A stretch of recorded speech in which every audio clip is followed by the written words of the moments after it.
right, here we go.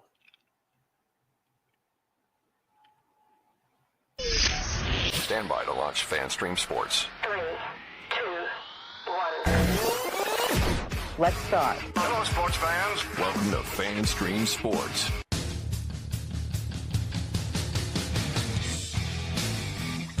Hello, everybody. Welcome into America's favorite golf podcast. It is From the Rough right here on FanStream Sports. I'm IndyCarTim. That guy over there, PGA of America member, Mr. Johnny Gerber, fresh back in town to the big KC. Johnny, how was that 18-hour drive from Columbus to Kansas City today? It felt like 18 hours, boy. I mean, it's only 9.5, 10 and a half hours. Depends on how many times you stop, but certainly a drive. I think I slept half the way. So, you know, the luxury about KC. So I like that little L I like going on here from Dallas to Kansas City is straight 35. You just put it on cruise and go to sleep. Yeah. And then Kansas City to Columbus is straight 70. Yeah. And you just put it on cruise and go to sleep. So, it was good. Construction was bad, but no, I leave early enough to miss the traffic. And, great to be in Columbus. The studio there in Columbus, Ohio for FanStream Sports is looking great. Great to see my parents. But now we are back in Kansas City getting to talk. If we continue to talk, let's just say continue to talk wins of Scottie Scheffler. Doesn't matter where the guy plays, right? It doesn't matter where the guy goes. The guy just seems to win no matter where. And for those who are not Scottie Scheffler fans, it's kind of a little bit boring, but those who are, they probably love it. They probably love it. And it's certainly not very good for our pocketbooks and our wallet, but we will talk a little bit about Scottie Scheffler in terms of, winning the Procore and maybe the momentum of some of these Ryder Cup players going into next week. Good, bad, ugly. And maybe even dab into a little how we feel about the Ryder Cup guys with one of the vice captains winning the BMW Championship. How about that? How do you think those guys feels on the European Tour side, Tim? Man, we're going to get into all of the Ryder Cup talk here in the next 2 weeks, right? Yep. Ahead of the Ryder Cup. And no, I did not want to come into the show talking about another tournament that Scottie Scheffler has won, but that was a pretty good voice. Did you push a button or was that your voice? That was all me. Thank you, because now I don't have to give the $5 bill to Kohler, and that's great. Even if it's the fake drop, we don't have to pay the fake drop. You're only $2, so we saved a little money already. We saved some money already. Scottie Scheffler, that's pretty good. But I know I did not only heard it 1,000 times. I should be able to imitate it by now. Yeah. But, that was not what I anticipated. And you just said, if you're not a Scottie Scheffler fan, it's not fun. You know what? It's not that I'm not a Scottie Scheffler fan. Everybody knows how I feel about Scottie. But I'm starting to lean towards Team Scottie. I'm kind of starting to come around. I mean, I don't have a choice, right? It's all he does is win. We got to keep talking about him. That's going to be the case for a while. So why not just grin and bear it, right? Like he's I don't know if it's because he's getting older. What's he, 29, 27? Yeah, not old. Or if he's just starting to relax a little bit more with all these wins and maybe he's enjoying the game more. But I'm starting to see a little more of his emotion. Yeah, a little bit. And I think I told you this. My opinion of him started changing drastically once I saw his personality come out in Happy Gilmore 2. Like, it's weird to say that his little bit part, and it was more than a bit part in the movie, kind of changed my opinion of him, that he was able to do what he did in the movie. You haven't seen the movie, for everybody out there, then you don't know what I'm talking about. If you've seen the movie, you understand 100% what I'm talking about. He was very self-deprecating in the movie. And I love when people can be self-deprecating because that's a part of a personality that not everybody has. And I think it's an important personality aspect for a lot of people to have, and if you can make fun of yourself and not take yourself too seriously, then you can have fun in other aspects of your life. And I'm starting to come around on Scottie. I'm starting to see he's having a little more fun. I don't know that he'll ever be the guy doing the shooter guns into the crowd when he makes a putt, but you know what? Not everybody has to be that guy, right? We have some of those. Yeah, he's not Boo Weekly for sure. Yeah. He's not going to see him riding that fake pony with a golf club down next week down on the Ryder Cup for sure. But yeah, no, that's a great way to say it. I mean, the more you see him, the more he opens up, especially a little bit more on the golf course. His antics to me, I know his expectations are so high, but maybe his antics to me when he does it must be a University of Texas thing or something, because Jordan falls into that category also. Yeah. So man, I don't know. I'm not quite there like you are with him yet in terms of that. But certainly a win is a win. And if you like winners, you certainly like Scottie Scheffler. Yeah, because that's literally all he's done. What is this, number 6 now? I quit counting his wins for the season. I mean, if you want to count it. 15 in the last 2 years, counting this one. So 7 last year, 6 this year. What do you do? I mean, what do you say? Yeah, you just at this point, you just kind of nod and you go, yeah, well, that's just what he does. Rounds of 70, 68, 64, and 67 for a total of 19 under. He earns a measly $1.08 million. Like, what is he going to do with that? You think he's even going to cash that check? He probably spent that on wine this week. I don't know. He just, you're up there in Napa Valley and might have got free cases of wine on top of that to make up for not the greatest purse in the world, but certainly a $1.808 million is nothing to sneeze about. But no.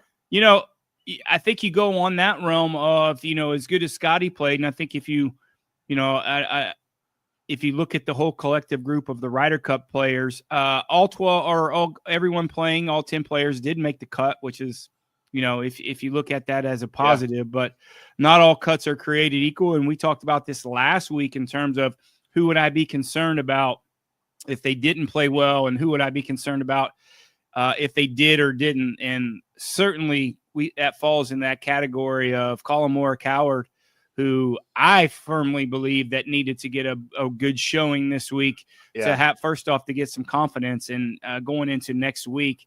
But he didn't, and finishing, very far down that leaderboard doesn't bode well for him next week, knowing how much easier this golf course is going to be for next week and how that does not fit him. Yeah. But I'd be a little bit more concerned about JT. How his, man, you can't shoot 2 over for the tournament and feel good about yourself going into next week. So maybe we'll talk about that a little bit later on in the show, but certainly Scottie Scheffler's, if you could get any more confident in a person going to play well next week, you certainly put it all on Scottie Scheffler. Yeah. You mentioned Colin Morikawa. He finished T43. Justin Thomas finished sole possession of 69th place at 1 over for the tournament. But yeah, both of those guys, yikes, maybe it's better to not play, and rest than have performances like that. And, all of these Ryder Cup guys, the 10 that were in the field, we talked about it Wednesday, all eyes were going to be on them and how they were playing. And, I even said of Scottie, man, I don't expect Scottie to come out and compete. Yeah, that's not why he's there. And he probably didn't start off that way. He shot a 70 to start on Thursday.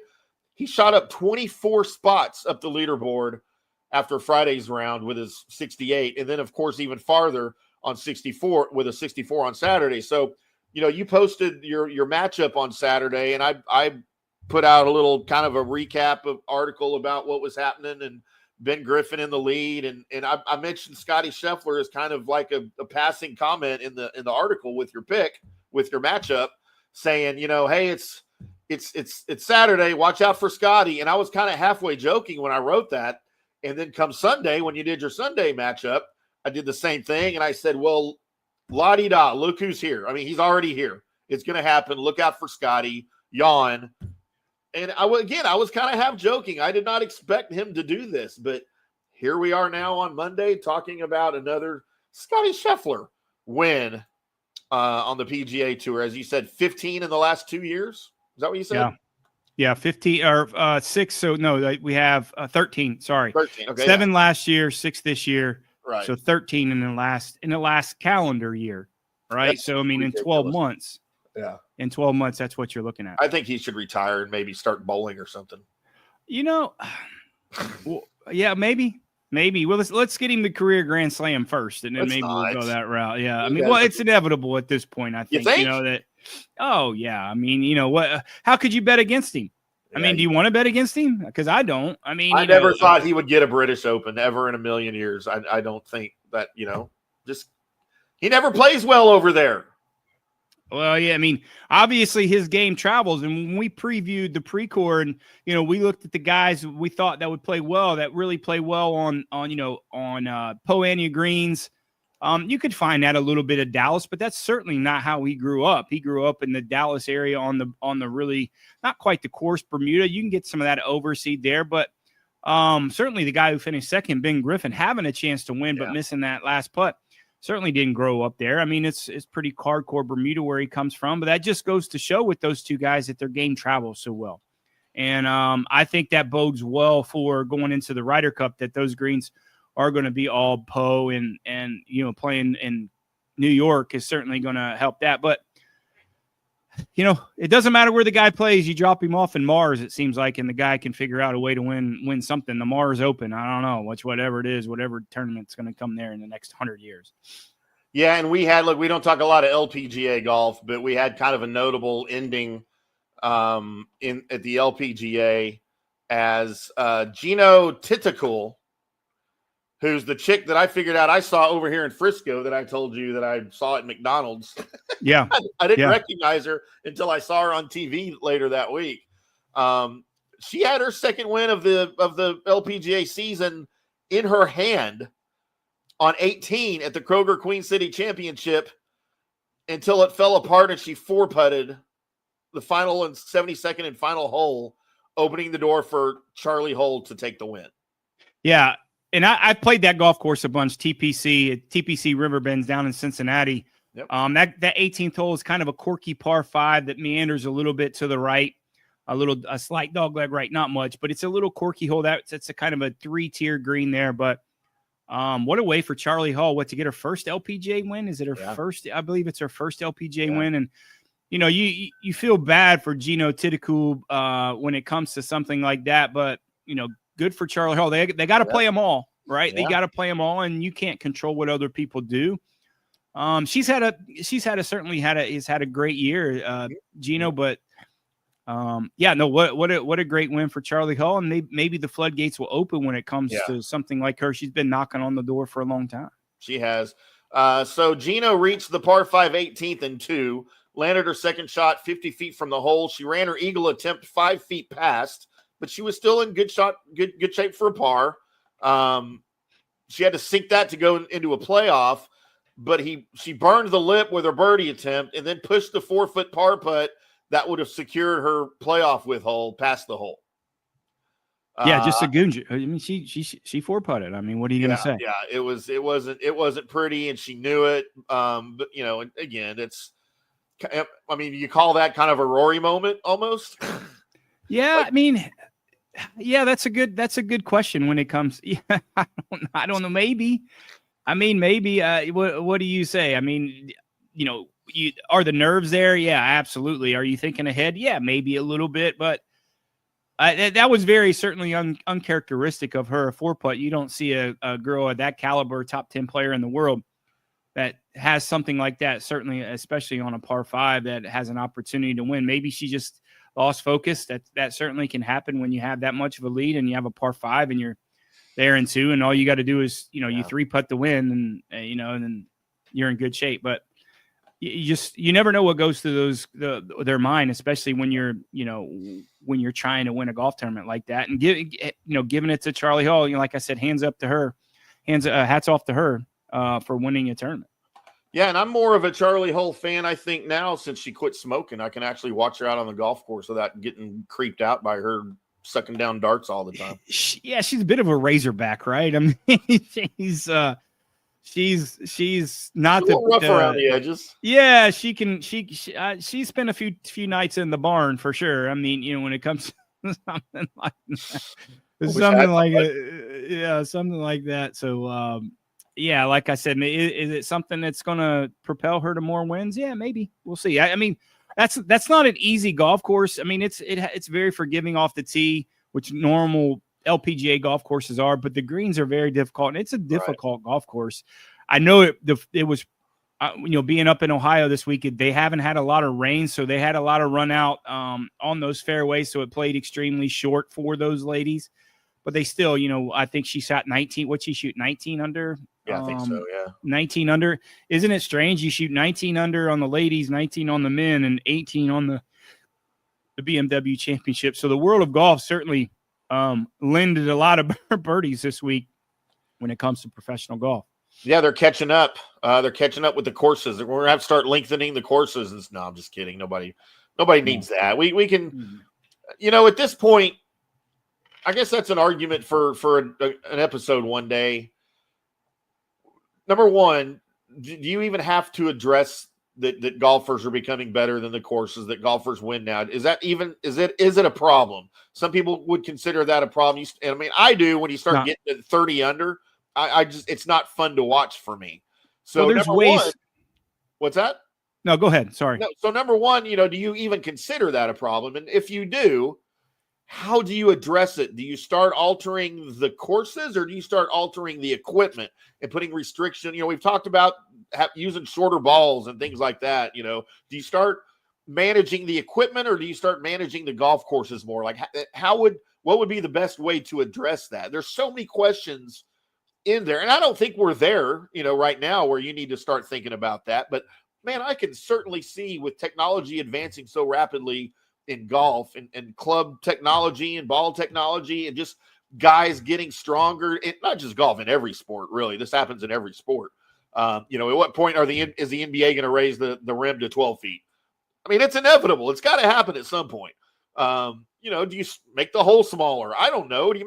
There's so many things you can do, but what's the right way to do it? Just to stay true to golf.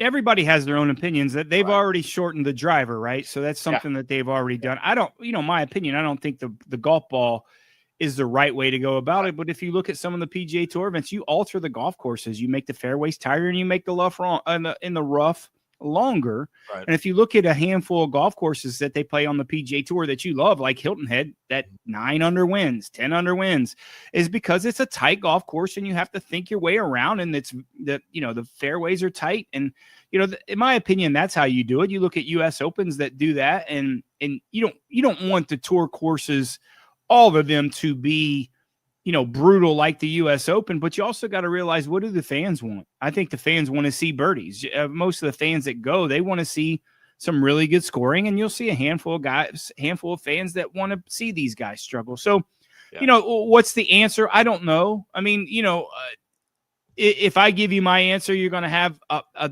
100,000 other people that have a different answer, and then 100,000 people are going to have a different answer than that. So it's certainly something that's an opinion type things, but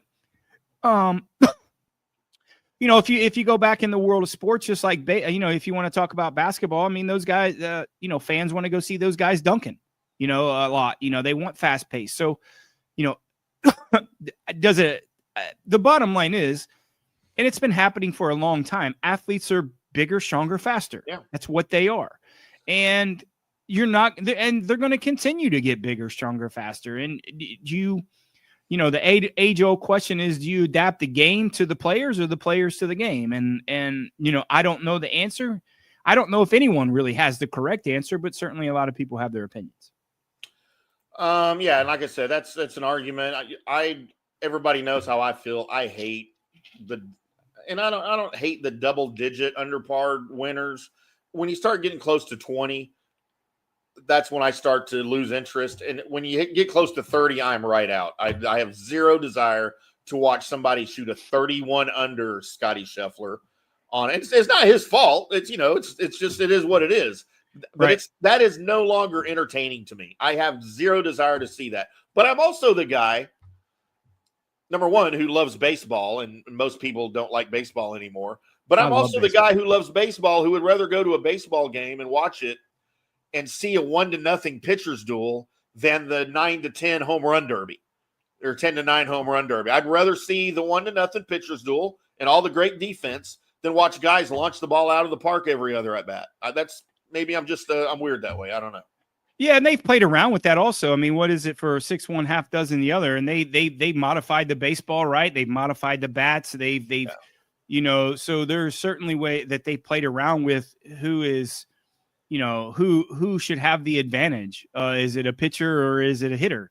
And they played around with both. And it just seems like if you look at the stats and the numbers, I'm not really sure what they are. I think the attendance because of baseball has come back because of home runs. Sure. I do. I really think that. And if you look at, and I'll debate all day long and whether people consider it right or wrong in the steroid era of Mark McGwire and Sammy Sosa, they single-handedly brought back baseball. I don't care what anybody. After this 94 strike. Absolutely. Yeah.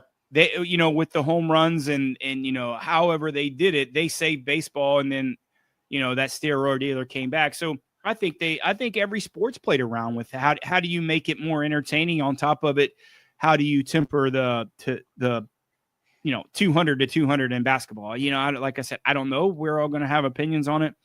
I like both. I think the skill set of a pitcher should challenge the hitter, but I also think that the skill set of the hitter should challenge the pitcher. And I'm a baseball fan. I'm a massive. That was my first love in sports. Yeah. And still love baseball. So, that's something we could talk about, certainly on one of our newer shows that's coming up here pretty soon. Absolutely. Let's take our first break of the show. We'll come back. We'll talk a little bit more about the Procore Championship, some of the winners and losers, and maybe grade some of the guys that were on the tour and that did not finish so well, and maybe a couple of shockers that did finished very well. Need to remind everybody today's episode brought to you as always by Orion Golf Management Solutions. Head over to oriongolf.com.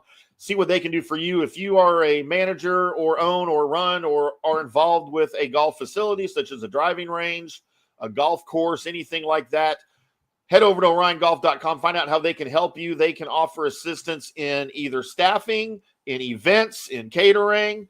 They can effing help you with your F&B.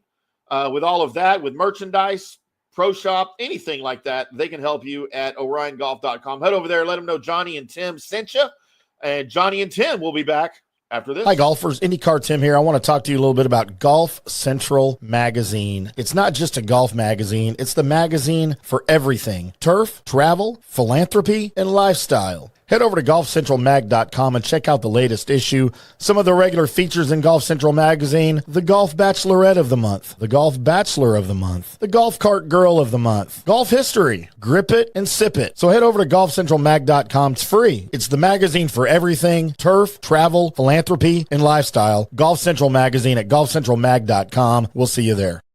Today's show is brought to you by Tomstown, a premier craft distillery based in Kansas City, Missouri.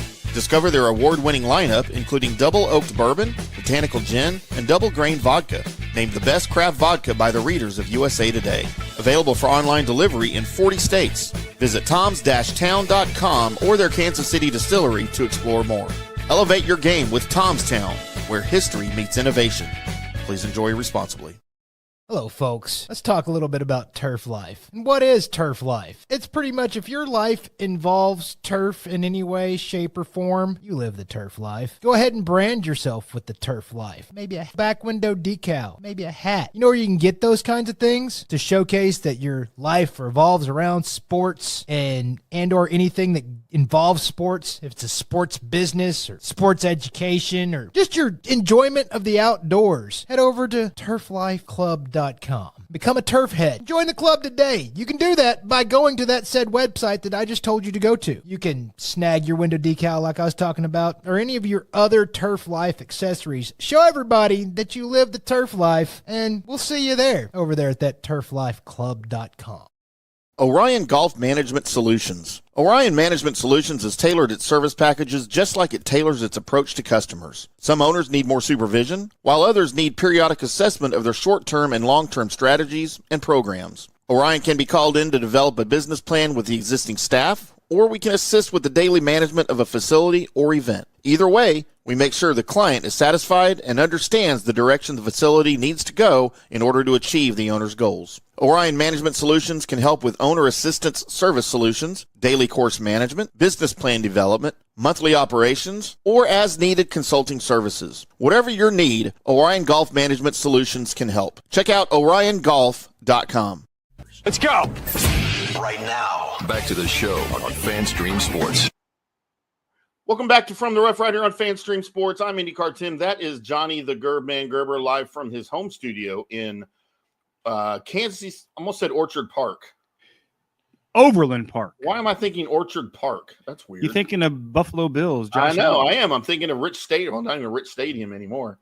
Overland Park's nicer than Orchard Park. I promise you that. You know what? I've been to both, and I agree with you 100%. I've been to Orchard Park in the wintertime.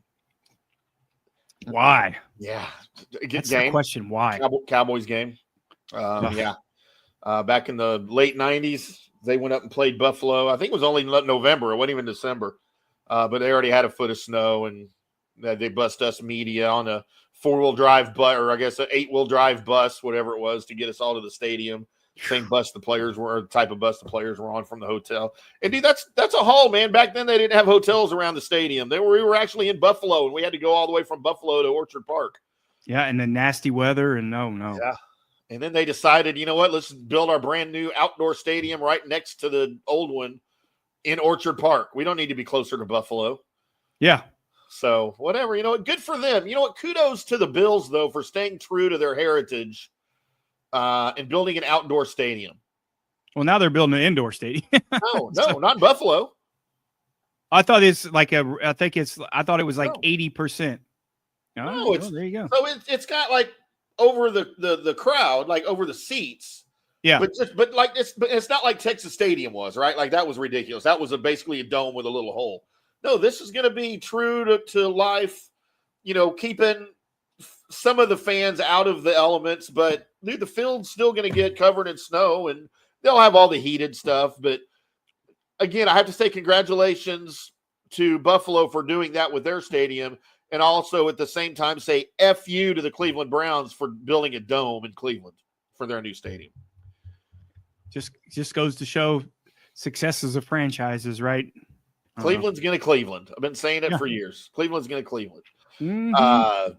So we'll talk football on a different show. Yeah. But let's get into some of the also rans here and the grades. Of course, Scottie Scheffler. You can't give him anything other than an A++ or a check plus. If you go all the way back to elementary school, we used to get check plus. I think we'd get a check minus, a check plus, or a check plus was the highest you could get. So I think I'm going to start grading golfers on my elementary school grading slope with the check system. How many stars? Did you get gold stars? Yeah. We did. And then when you were really bad, they just write your name on your board, and then you'd get a check next to it if it was twice. A check. If you got like 3 checks next to your name, you're going to the principal's office. And there wasn't any argument. You just got the paddle. If you got three checks next to your name, you already knew it was the paddle. There was no debate. There was no argument. It was just like, all right, go see Mr. Bennett, the principal's office. And he had a big paddle with holes on it hanging on his wall. And you'd walk in. He was already expecting you. And you just have to grab the paddle off the wall, hand it to him, spread eagle, and you take it. You take it like you liked it. And be careful with the paddle with the holes in it. That just gives more aerodynamics. Yeah. It hurt, man. Yeah. The guy that I thought was going to win this thing all week until he didn't. Ben Griffin finished a shot back at 18 under. You know, I know he's won this year. He had kind of an up and down season though, a little bit. I'm giving him the check plus for my personal grade. I really thought he was going to, and he cleared third place or fourth place because they were tied by 2 strokes. If it wasn't for Scottie, I thought Ben Griffin would have had a great week. Yeah, you talked to him. You liked him this week when we previewed last week. You said, you thought Ben Griffin would play well, and I didn't disagree with you. I just thought that, converting to that type of greens, and you see where he has won in the South and has played well mainly in the South. I just didn't think it bode well. I certainly, his ball striking I thought would certainly benefit him with the tightness of the golf course. I just didn't think, putting on these type of greens would bode well. But again, good golf is good golf. And I think that transitions well into next week. Yeah, he started out of the gates pretty well on Sunday with 3 birdies, and then he got a bogey on the par 4 fourth, and then he went after 9 straight pars, and he couldn't get back under par after that. He had a 3-putt bogey on 14. He had just a couple of errors there, and even steering clear of maybe one of those errors, he might have had something for Scottie towards the end, but he just didn't have enough. And when you run into Scottie, there's not a whole lot you can do here. Go ahead. Yeah, you can't make mistakes, and having an opportunity for putt on the last hole to go into a playoff certainly is an accomplishment. So, I'll go back to Scottie for a second. Is a guy going into an event, nothing to prove, nothing to really. I mean, I don't want to say nothing to play for because that's the wrong way to say it. His mindset in this prep is a little bit different. Yeah, he sets himself up a little bit like Tiger. If he doesn't think he's going to win, he certainly wouldn't play.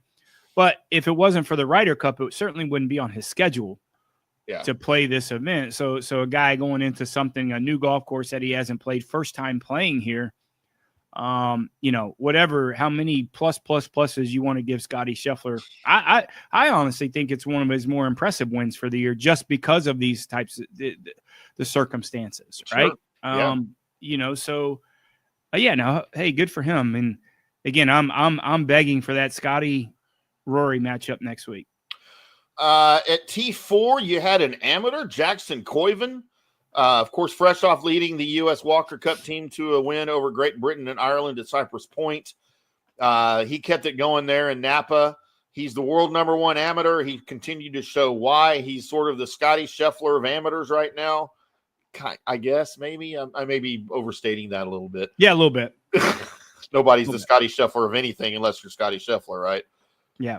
Was he 20 years old? I feel like he's still got some short game stuff he needs to work on.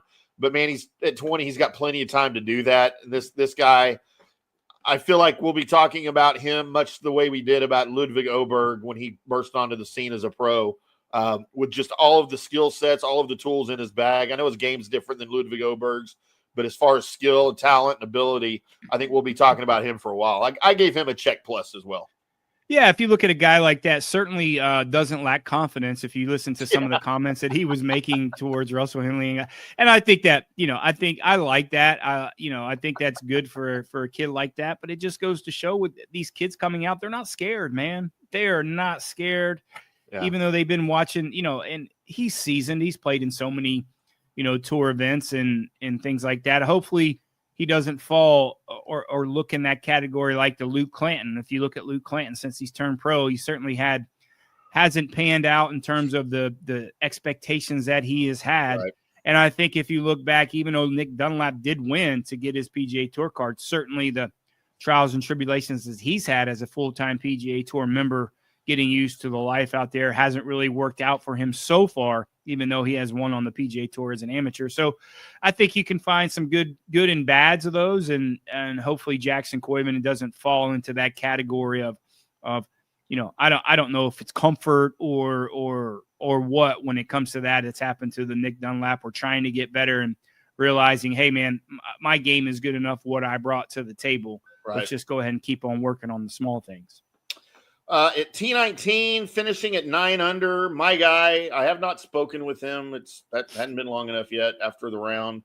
He gets drunk when he likes to talk to me that soon after the tournament. But Max Homa shot a final round 66 that shot him 27 spots up the leaderboard with that 66. Now, he didn't have any of that for the first 3 rounds. He went 71, 69, 73, 66.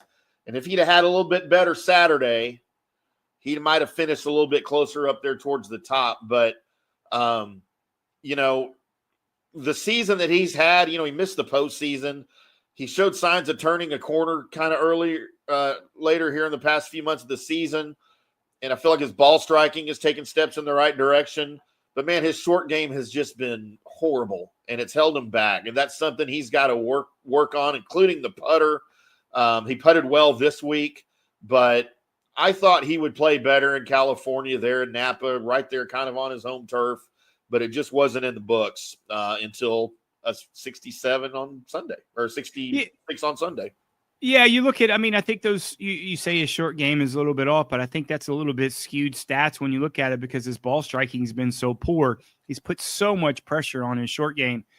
If you look at his ball striking stats, and again, I just think that's really skewed when it comes to that. But yeah, you're hoping he took some of this in confidence, not playing next week. Next week is usually Vegas, but the Vegas tournament is not on the schedule anymore. So You're hoping he can get some more. He'll get some more. Well, he will get some more starts in the fall that can maybe propel him, give him some confidence going into the 2026 season. So, if you want to find a place to get drunk, and since Vegas is out of the rotation, that's probably the easiest place on the PGA Tour to get drunk. I mean, it's not very hard to find a million wineries just stepping outside. He might have been a little winoed up too this week. You don't know. I think he probably had his family with him this week. That's probably why I didn't hear from him. So that's fair. That's fair. Yeah, more than fair. And again, a lot of these guys, we talked about it Wednesday. I don't know how many of these guys went into it with the intent of competing and trying to win. Of course, everybody tries to win. That's probably the wrong way to say it. But a lot of these guys are going into these rounds here before you head into FedEx Cup fall, the meat of it, to just work on stuff, right? Guys like Max, they're probably trying to work on stuff, and they want to do that in competitive play because that's different than any other place you can do that, So, 9 under for the tournament for him, I didn't think was horrible, but I was disappointed with his finish, I guess. Yeah, you made a good point. I mean, some of these guys go into playing these things for different reasons. I mean, this could be a guy that certainly has their card secure, maybe it's a family week for them, even though you do want to play good golf and that's your job and that's what you're doing. And but for others, they're working on things, maybe building some momentum, starting to work on swing changes for next year. To maybe put it in competition to see how it fits. A lot of it's different for a lot of the guys. So, I certainly don't think the Ryder Cup, the guys who are playing in the Ryder Cup took the position of, hey, I think this is the vacation week. Yeah. So I think, but some of, you look at a guy like maybe Keith Mitchell that likes to go ahead and get down on the red. Maybe he did. And maybe that's why he didn't play very well. Your guy at T43 finished 5 under, Colin Moore, a coward. When his iron play is off, it's hard for him to score well, and he's been dealing with that kind of all year, but this week he dealt with that as well. He only had 12 birdies all week, almost half of those coming in a 2-hour window on Friday. He's still accurate off the tee, but he's searching for something in his game, I think, somewhere else. He mentioned at the Tour Championship that it wasn't his putter. So despite consistent changes, and he said that was at the top of his to-do list, there's still parts of his game that are failing him miserably, and that's terrifying going into a Ryder Cup. Don't be surprised if he doesn't play a lot of matches. I mean, is he the weak link? I mean, I don't see how he couldn't be, right? Yeah. I mean, I think he's lacking confidence. I think he's lacking his game. I think this is the worst golf course in the world for him. I think you could pair him up with – I don't think you could pair him up with a lot of guys. I mean, I just don't think you can, and especially, for this week, am I hoping he figures something out? Yeah, but – it'll be surprising if just for this week, if he does. Yeah. Kind of right there with you on that. And then, by the way, I gave Colin a check minus, big fat check minus for the way he played. I wouldn't even give him a check. You gave him an X. Yeah. Our last guy finishing at 69, dude. Justin Thomas at 1 over on the week. He started the week with some promise, but that was very short-lived. He went 72, 70, 72, 75 on Sunday. He lost 16 spots on the leaderboard on Sunday. He got as deep as 4 under after his first 10 holes of his opening round, and he looked like he was going to cruise. But 4 bogeys in his final 6 holes kind of derailed the rest of his tournament. He was nothing better than mediocre, I thought, throughout his bag, outside of maybe his chipping and his pitching, which, he's usually good at that anyway. But driver, I thought, was a concern. His iron play hasn't been sharp since the middle of May. And just all kind of culminated in a check minus for me this week for JT. I needed to see something better. It didn't bother me because we talked about this last week. He's a guy, if he wouldn't be in contention, will he start working on things next week? If you look at the last 6 holes, he hit driver everywhere just to get ready for next week or for the Ryder Cup, right? And I knew that's what he was going to do if he didn't have any contention, maybe hitting some shots that he will hit next week. I'm not concerned about JT. Not a great golf course for him anyways when it comes to that. He likes to hit driver a lot. I know how creative he is, and I just think that, losing the interest, not being able to win a golf tournament, I think he just kind of say, hey, man, I want to hit some drivers where I normally wouldn't hit drivers if I was in contention. So, and we said that last week. He said, hey, man, if he's not in contention, JT's just going to pull the big dog out everywhere, and that's not the golf course to do that. No, not at all. Let's take our final break, and we'll come back and recap our picks for the week right here on From the Rough on FanStream Sports. I'm Tim. That's Johnny. Hi, golfers. IndyCarTim here. I want to talk to you a little bit about Golf Central Magazine. It's not just a golf magazine. It's the magazine for everything: turf, travel, philanthropy, and lifestyle. Head over to golfcentralmag.com and check out the latest issue. Some of the regular features in Golf Central Magazine: the Golf Bachelorette of the Month, the Golf Bachelor of the Month, the Golf Cart Girl of the Month, Golf History, Grip It and Sip It. So head over to golfcentralmag.com. It's free. It's the magazine for everything: turf, travel, philanthropy, and lifestyle. Golf Central Magazine at golfcentralmag.com. We'll see you there. Today's show is brought to you by Tomstown, a premier craft distillery based in Kansas City, Missouri. Discover their award-winning lineup, including double oaked bourbon, botanical gin, and double grain vodka, named the best craft vodka by the readers of USA Today. Available for online delivery in 40 states. Visit toms-town.com or their Kansas City distillery to explore more. Elevate your game with Tomstown, where history meets innovation. Please enjoy responsibly. Hello, folks. Let's talk a little bit about turf life. And what is turf life? It's pretty much if your life involves turf in any way, shape, or form, you live the turf life. Go ahead and brand yourself with the turf life. Maybe a back window decal, maybe a hat. You know where you can get those kinds of things to showcase that your life revolves around sports and or anything that involves sports. If it's a sports business or sports education or just your enjoyment of the outdoors, head over to turflifeclub.com. Become a turf head. Join the club today. You can do that by going to that said website that I just told you to go to. You can snag your window decal like I was talking about, or any of your other turf life accessories. Show everybody that you live the turf life, and we'll see you there over there at that turflifeclub.com. Orion Golf Management Solutions. Orion Management Solutions has tailored its service packages just like it tailors its approach to customers. Some owners need more supervision, while others need periodic assessment of their short-term and long-term strategies and programs. Orion can be called in to develop a business plan with the existing staff, or we can assist with the daily management of a facility or event. Either way, we make sure the client is satisfied and understands the direction the facility needs to go in order to achieve the owner's goals. Orion Management Solutions can help with owner assistance service solutions, daily course management, business plan development, monthly operations, or as-needed consulting services. Whatever your need, Orion Golf Management Solutions can help. Check out oriongolf.com.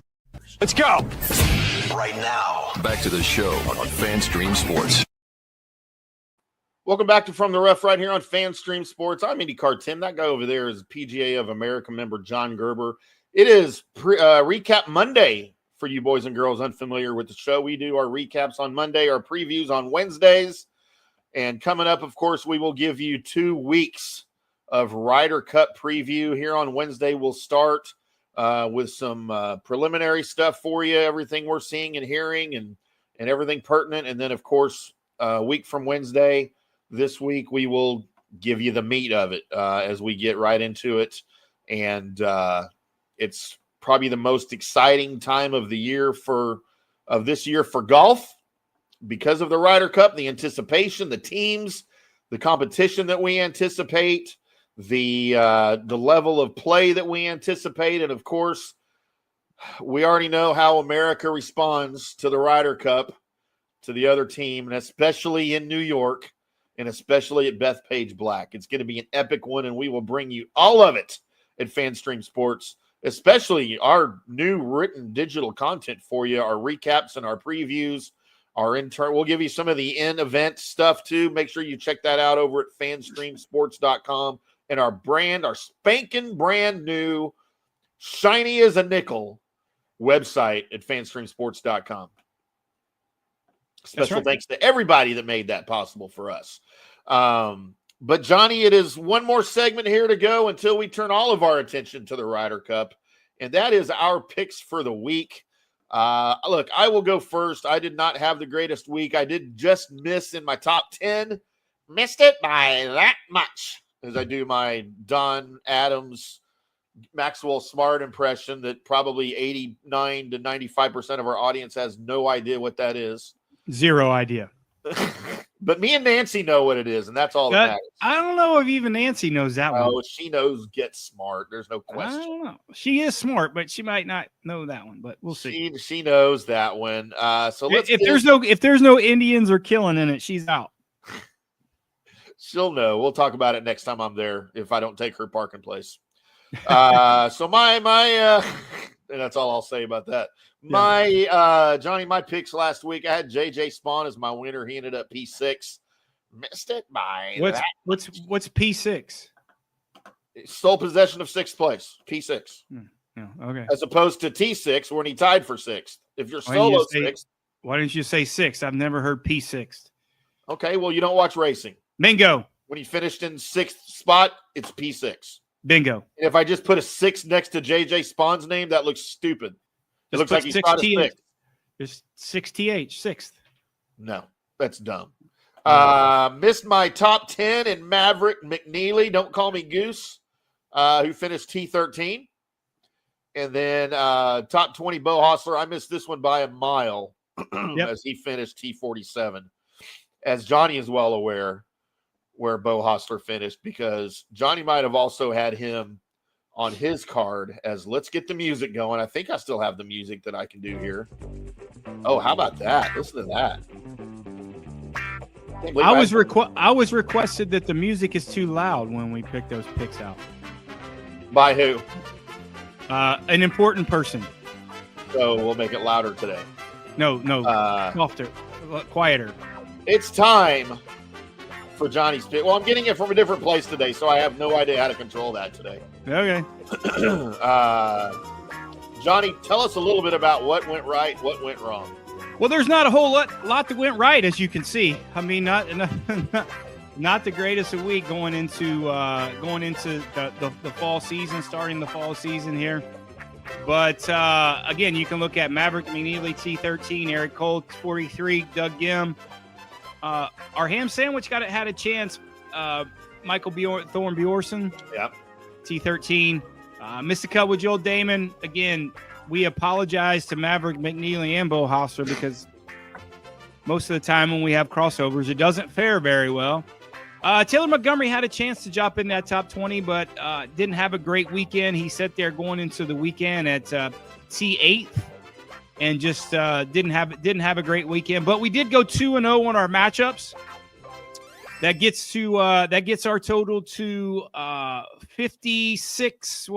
56, 12, and 5 for the year. 56, 12, and 5 for the year, which is a magnificent record when it comes to matchups. We did lose a net profit of 600. That gets us to just still a profit of a little bit over $1,300 for the year. Again, this has been a terrible season for us, and we self-admittingly not a great year, but we'll tell you when we're right. We'll tell you when we're wrong. You know, I don't have to get it. I want to be right. I don't always have to get it right, and I don't sometimes, and certainly this was a week that I didn't get it right, but still really solid on our matchup. So all you guys following along with our matchups, congratulations to you, and we apologize for the picks. But, hey, what a great matchup weeks we're going to have for the Ryder Cup. I really love thriving in the Ryder Cup settings when we do matchups. I love. So really looking forward to next week. And then after that, we will continue. And I tell everybody our season ends December 31st, and we start anew. So we still have a lot of opportunities to make some money.